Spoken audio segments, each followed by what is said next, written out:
So for people who maybe let their schedule dictate their day instead of their to-do list, how can they begin to make that shift? Is it just blocking time on the schedule for that to do? How do you navigate that? Absolutely. Look, you plan the work and then you work the plan, right? If you fill up your schedule with things, you're just going to do those things, right? If you let other people schedule meetings for you willy-nilly, then you're going to live by other people's priorities and other people's agendas. So what I used to do was, when I was a reporter at the New York Times, is that on every single day of my calendar, I would create a 3-hour block that said, Charles is busy. And there was nothing happening during that time except for me sitting at my desk, either thinking about what my priority for that day or the next day should be, and then doing that priority for that day or the next day. And that's really important because nobody else could schedule anything during that 3-hour block. They could schedule outside of that.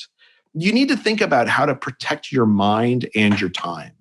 And both of them are equally important, because protecting your time obviously is the only way that you're going to get anything that you want to get done. But also protecting your mind is really important.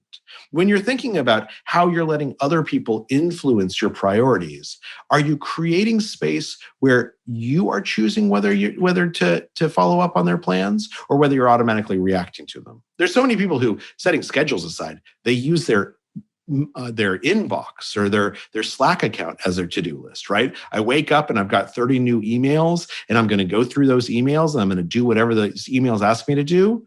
Well, that's just a to-do list that's set by someone else. Worst of all, you're letting literally anyone with your email address decide what your to-do list ought to be. That's a terrible idea. And so one of the first things that I do is I only check email for about an hour and a half each day. The rest of the time, I don't do anything that comes in over email, although I might glance at them. And then when I do those, the first thing that I do before I start hitting respond is I decide which ones I want to respond to and follow up on, and which ones I just want to delete or give to someone else to take care of. Because the fact that you managed to email me does not mean that I now have an obligation to fulfill your to-do list. Ooh, that was a mic drop there, Charles. A lot of leaders, they had a gut check there. It felt like a personal attack.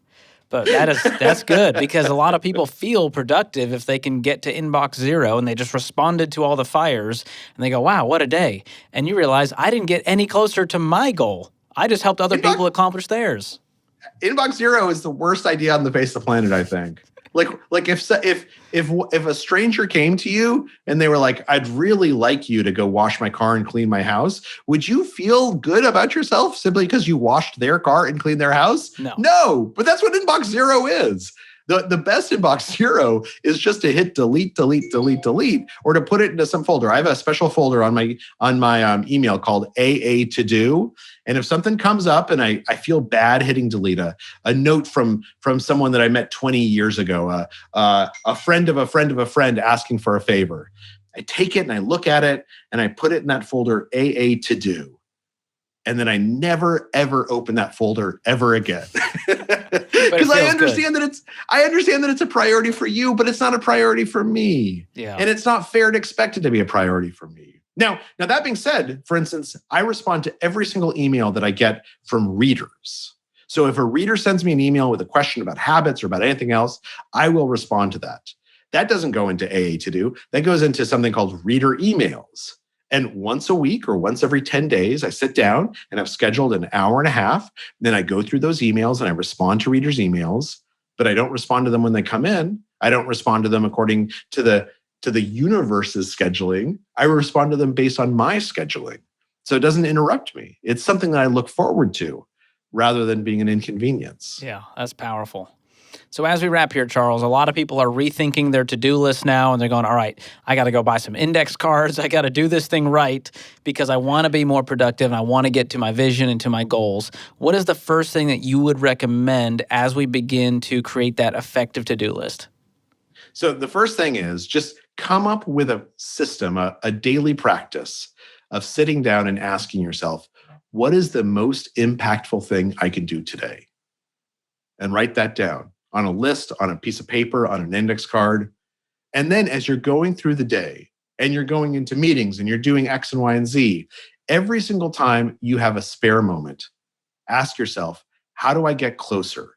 to whatever is that one thing I want to get done today, the most impactful thing. And then the second thing you can do is just create a practice for yourself. It can be once a week, it can be once a day, of sitting down and trying to figure out, what is the biggest goal I can think of? What is the biggest goal I can think of for today? What is the biggest goal I can think of for this week, for this month? If it's 30 days from now, or if it's 7 days from now, and I've gotten X done, what would make me proudest? What should I fill in that X with that's going to make me feel like I am awesome? And then figure out how to make that happen. Don't congratulate yourself on simply getting through 30, 40 different tasks and knocking them off. Congratulate yourself and start rewarding yourself. Change your frame of reference to focus on the things that matter and on creating time for yourself to think about the things that matter. Most of us, when we make mistakes, it's not because we're dumb. It's not because we're lazy. We make a mistake in prioritization because we just haven't created enough time for ourselves to think about what we ought to prioritize.